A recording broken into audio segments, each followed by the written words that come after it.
आजिर recipe Gujarat famous आम ढोकला बनैबा। खाली गुजरात रे ये फेमस नुह, आम ओडिशा भी आपको बनईकरी खाइले। आपण मैंने तो बनईकरी खाइथिबे किंतु केबे आंबरे बनई नथिबे। जेहेतु वर्तमान आंबर सीजन चली आम आज आंबरे ढोकला बनैबा। आ सतरे ए रेसिपी सबुठु टेस्टी आ सबुठु सहज रेसिपी। बहुत थर मु बनईची आपन को मु तो वीडियोटी शेयर करिनी किंतु आज आंबरे बनईकी आपण मानकु देखेबे।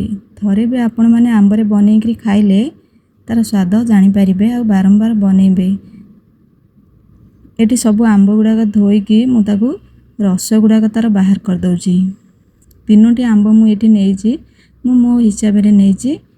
आपण आपन हिसाब रे कम बेसी करि पारंती। आ थरे तो आंबरे बनईकरी खाइले सत कहूची तार टेस्ट एते जे आपण माने बारंबार बनईबे।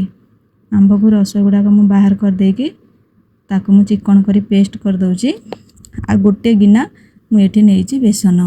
बेसन को आम एमती गोटे चला साहाय्य रे आम ताकू चलै देबा। काहेकि बेसन चुनाटी बहुत चिकन अच्छी, कौन से मुंडा मुंडा रहिबनी। ताकू चलै देले से मुंडा मुंडा गुराक भांगी जीवो। चला साहाय्य रे चलै देले हमर भल से बेसनटा भी चिकन हो जीवो। तापरे जो गिनारे मु नेइथिली बेसन से गिनारे अधा मु नेइची सुजी। स्वाद अनुसार लुण दे ताकू मिसई दउची। आ जो आंबटा को आम पेस्ट करी रखिथिले मु बिना पानी देइकरी आंब को मु बाटी देइथिली। आ टिके पानी दे दउची। आ अल्प अल्प पानी देइकरी आम ताकू गोळैबा। एका थरके जदि आम पानी दे दउचे से ताले बेसनटा हमर मुंडा मुंडा हो जीवो। अल्प अल्प पानी दे आम ताकू मिसई दबा। मत तो ये रेसिपी सतरे सबुठु टेस्टी लगे आ सबुठु सहज लगे। मुझे अधा चामच हलदी दे दउची। जेहेतु आम आंब देजे से भल कलर आसीबो, आहुरी टिके कलर को गाढ़ करिपा पई मुझे दे दउची अधा चामच हलदी। आ एथिरे मु पके दउची गोटे चामच पाखापाखी रिफाइन तेल। ताकू भल से मिसई दबा। बेसी बेटर को बेसी मोटा करिवेनी कि बेसी पतला करिवेनी, मीडियम रे रखिबे। तापरे जो तरे आम ढोकला बनैबा सितरे टिके रिफाइन तेल मारदबा। जेमती ढोकला उठेबारे हमको सुविधा हबा आ से भल से ता भितर बाहरी आसीबो। आगुरु आम जेमती तेल मारिदबा, जो तरे ढोकला आम बनैबा आगुरु तेल मारिदबा। आ लास्ट रे आम पकेबा इनो। पानीटा को सेपटे मु गरम हबा पई बसई देइची।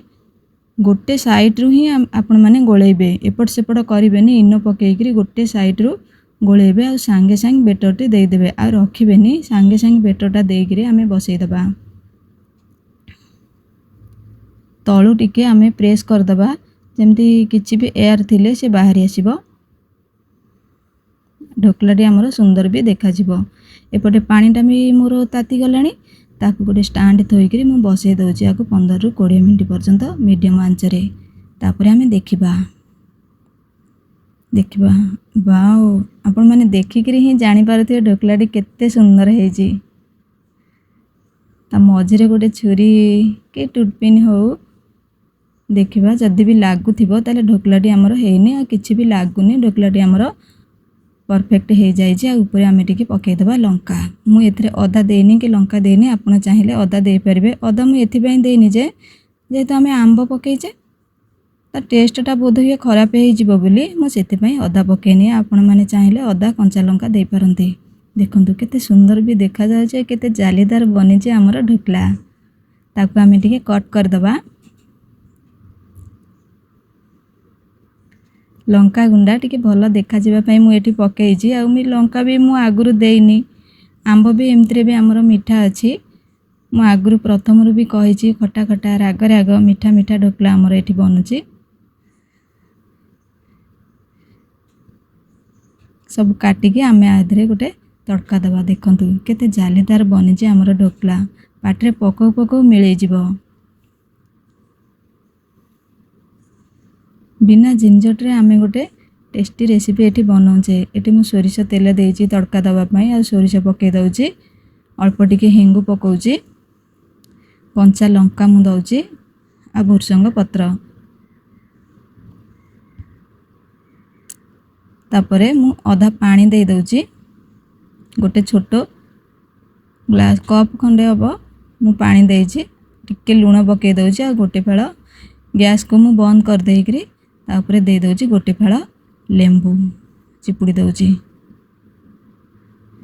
ହେଇଗଲା ଆମର ତଡ଼କା, ଆମେ ଦେଇଦେବା ଢୋକଲା ଉପରେ।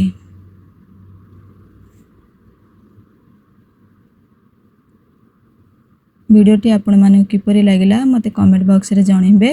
ନୂଆ ଥିଲେ ମୋ ଚ୍ୟାନେଲକୁ ନିହାତି ଭାବରେ ସବସ୍କ୍ରାଇବ୍ କରିବେ।